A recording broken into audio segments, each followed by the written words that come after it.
Your metabolism isn't one thing. It's a committee.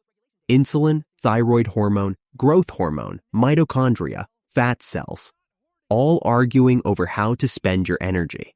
And every single day, when you go long enough without eating, that committee gets forced into an emergency meeting. Do this once, and the effects fade in hours.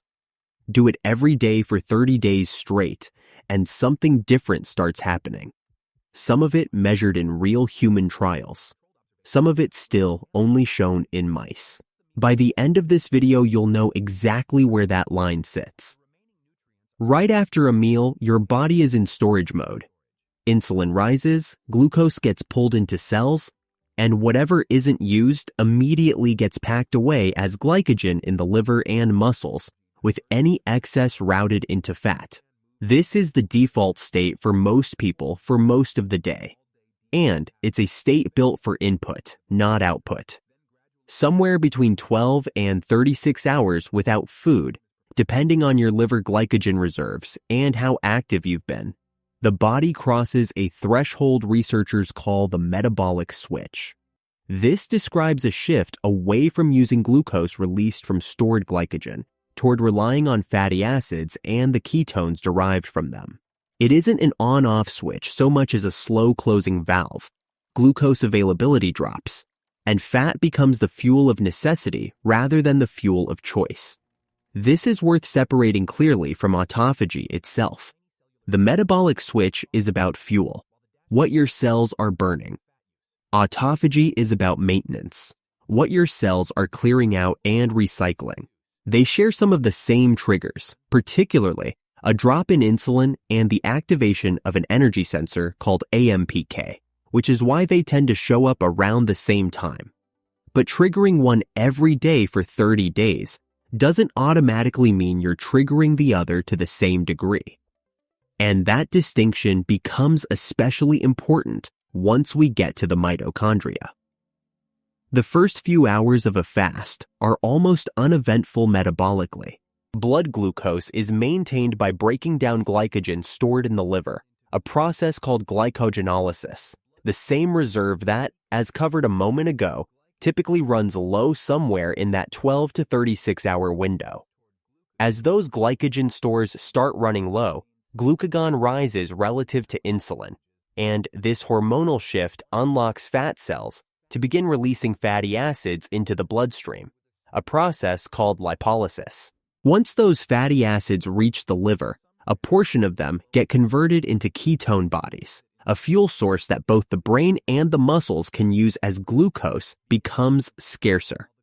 This is the metabolic switch from the last section, now actually happening in real time. Do this once, and by the time you eat again, most of it reverses within hours. Do it every single day for 30 days, and you're not experiencing one long metabolic event. You're repeating a short one, over and over. That repetition is the real subject of this video, and it's a completely different physiological story than a single fast. Insulin sensitivity is essentially how efficiently your cells respond to insulin signal to take up glucose from the blood. Poor sensitivity, insulin resistance, is a central feature of metabolic dysfunction and a known driver of type 2 diabetes risk, which is why researchers have been particularly interested in whether repeated fasting can improve it. One of the more direct pieces of human evidence comes from a study of 8 healthy young men who underwent intermittent fasting of 20 hours on alternating days for 15 days. Using a glucose clamp technique, considered the gold standard for measuring insulin sensitivity, the researchers found that insulin-mediated glucose uptake increased measurably after the fasting protocol compared to before it, alongside a rise in adiponectin, a hormone secreted by fat tissue that generally supports healthy insulin signaling. It's worth being precise about what this study does and doesn't show. It ran for 2 weeks, not 30 days, and it used alternate day fasting, not daily fasting. Other human trials using similar protocols have found smaller effects, or none at all, on baseline insulin and glucose levels, so the literature isn't unanimous. What can be said honestly is that repeated fasting has, in controlled human trials, improved insulin sensitivity within a 2 to 3 week window. Whether that improvement keeps climbing, plateaus, or reverses somewhere between week 3 and day 30 is the part nobody has actually measured. Mitochondria are the structures inside your cells responsible for converting fuel into usable energy, and, like everything else in the body, they wear out. Damaged mitochondria don't just work less efficiently, they can leak reactive molecules that add to cellular stress. The process of selectively clearing out these damaged units is called mitophagy, a specialized form of autophagy, and it works alongside a separate process, mitochondrial biogenesis, which builds new mitochondria to replace what's lost. Fasting activates the same AMPK energy sensor that triggers the broader metabolic switch, and AMPK is one of the main upstream activators of a protein called PGC-1-alpha, which coordinates the construction of new mitochondria. This pathway is well mapped out in animal studies, where fasting reliably boosts markers of both mitophagy and biogenesis. Here's the honest caveat: a systematic review comparing this AMPK PGC-1-alpha response between fasted rodents and fasted humans found the dramatic activation seen in rodent muscle isn't clearly reproduced in human skeletal muscle, suggesting a real species difference rather than a universal rule. So when you hear claims that daily fasting is rebuilding your mitochondria, what's usually being cited is strong rodent data layered over a much thinner, more contested human picture. Keep that gap in mind: strong in mice, thin in humans, because it shows up more than once in the sections ahead. Quick question before we keep going. Out of everything covered so far, the metabolic switch, the fuel shift, insulin sensitivity, or what's happening inside your mitochondria, which one surprised you the most? Drop it in the comments, because the next part of this video ties directly into what you just read. The thyroid runs the dial that sets your baseline metabolic rate, largely through two hormones, thyroxine, known as T4, and its far more active form, triiodothyronine, known as T3.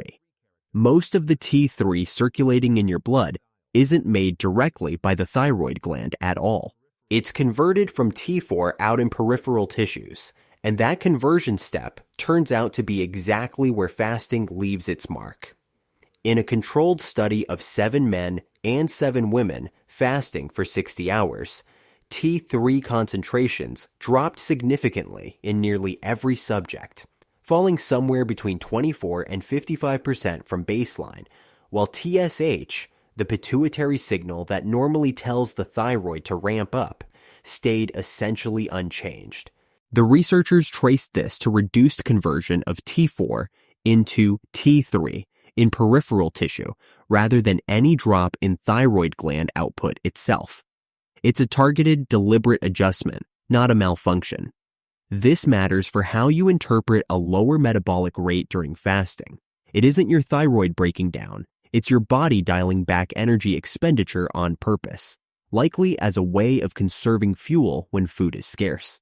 What the 60-hour study can't tell you is what happens across 30 separate days of shorter fasting and refeeding cycles, where T3 may have room to partially recover between fasts rather than staying suppressed continuously.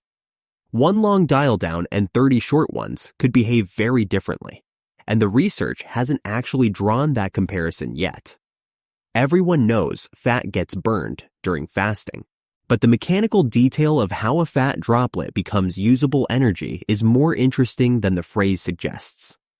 The classic route is lipolysis, enzymes physically breaking down triglycerides stored inside fat cells into free fatty acids, which then travel to tissues that can oxidize them for fuel. Research using mouse liver cells identified a second separate pathway.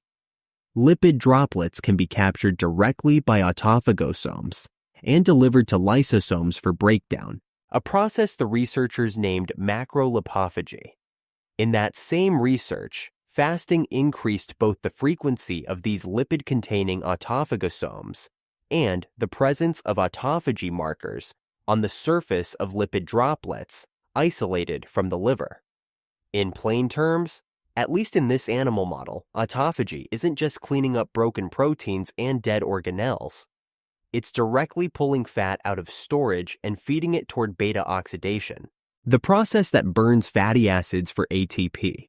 This particular mechanism deserves a clear label. It was demonstrated in mouse hepatocytes and mouse liver tissue, not in living human subjects. Follow-up work from the same research group extended the finding to fat tissue itself, again in mice. Human lipophagy is much harder to measure directly, since it requires tools that can distinguish it from ordinary lipolysis inside living tissue. A human liver running this same process daily for 30 days is a plausible extension of the mouse data. It simply isn't a documented human finding yet. Growth hormone tends to get filed under muscle and height in most people's minds, but it does something else entirely during a fast. It acts as an amplifier for fat mobilization while working to protect muscle protein from being broken down for fuel. In a study measuring hourly growth hormone levels in 7 men before and during a 72-hour fast, secretion increased in every single subject, rising overall by a factor of roughly 2.5 to 3 compared to the fed state. Mechanistically, growth hormone pushes fat cells to release more fatty acids into circulation and shifts tissues toward burning those fatty acids instead of breaking down amino acids from muscle, which is part of why short fasts don't necessarily mean immediate muscle loss.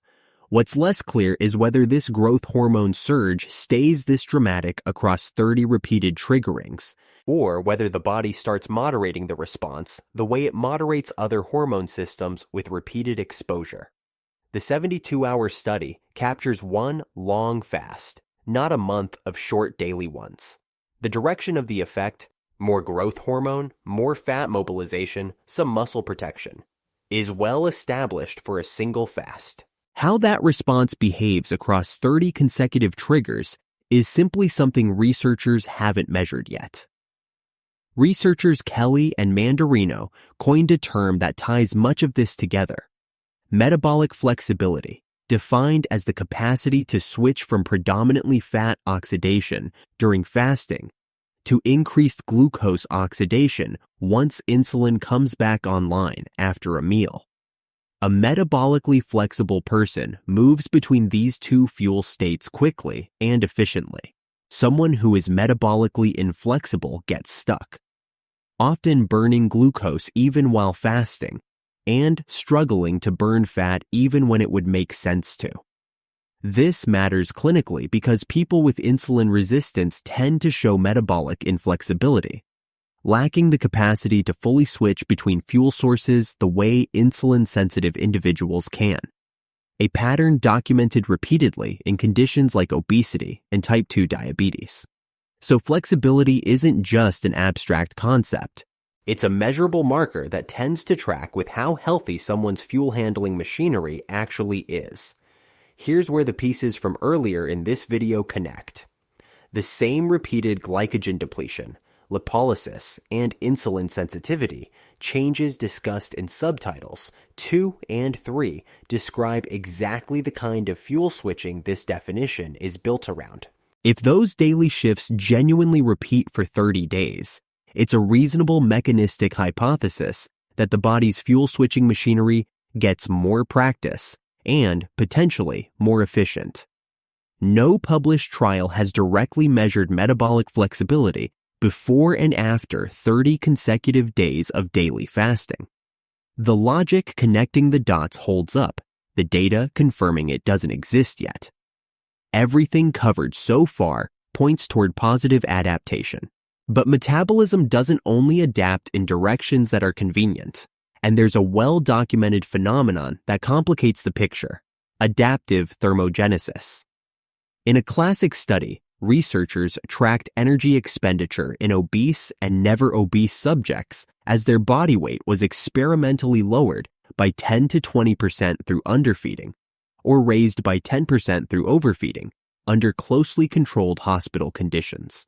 Reduced energy expenditure accompanied weight loss beyond what would be expected purely from having a smaller body to fuel, a compensatory drop that worked against keeping the weight off. A more direct warning sign comes from real-world time-restricted eating research. A randomized trial on time-restricted eating found that participants following the protocol lost minimal total weight over 3 months and lost more muscle than fat, with lean mass accounting for a much larger share of the total weight lost than is typically seen in weight loss. This doesn't mean daily fasting inevitably causes this outcome. Protein intake, training status, and how aggressive the fasting window is all shape the result heavily. But it's a real published human counterexample to the idea that daily fasting is a metabolic upgrade with no downside. Put together with the T3 suppression from Subtitle 5 and the uncertain human mitochondrial response from Subtitle 4, a pattern emerges. Several of the mechanisms that look purely beneficial in isolation are also the same mechanisms the body deploys when it's trying to conserve energy and protect itself during scarcity. Whether 30 days of daily fasting lands closer to beneficial adaptation or energy-conserving pullback appears to depend heavily on the individual, their baseline metabolic health, what they eat during their feeding window, and how demanding the fasting protocol actually is. Pulling this together, a few things rest on solid human evidence. Repeated fasting cycles reliably trigger the fatty acid and ketone-based metabolic switch described in Subtitle 1. 2 to 3 weeks of alternate day fasting has, in controlled trials, improved insulin-mediated glucose uptake. A single extended fast reliably raises growth hormone severalfold and increases fat mobilization. Thyroid hormone conversion slows down measurably within days, which is a deliberate energy-conserving adjustment rather than dysfunction. Other pieces remain genuinely open. The mitochondrial biogenesis story is strong in rodents and thinner in humans. Lipophagy, fat being cleared directly through the autophagy pathway, has strong mechanistic support in animal liver cells, but hasn't been directly measured in a living human over a full month of daily fasting. An adaptive thermogenesis means that for some individuals, especially with insufficient protein intake, 30 days of daily fasting could just as easily produce a metabolic slowdown and lean mass loss as it could produce the improvements described earlier. There is no single published trial that took a group of healthy adults, had them trigger fasting-induced autophagy every day for exactly 30 days, and measured all of these markers together in one cohort. What exists is a mosaic: short-duration human trials, longer single fasts, and detailed animal mechanisms that point in a coherent direction without adding up to one definitive 30-day human dataset. That gap is worth sitting with rather than papering over, because it's the honest state of the science right now. If this kind of deep dive into how fasting actually reshapes the body's biology is useful to you, hit like so more people see it. Subscribe if you want the next one delivered straight to you, and share this with anyone who's been curious about what fasting really does beneath the surface.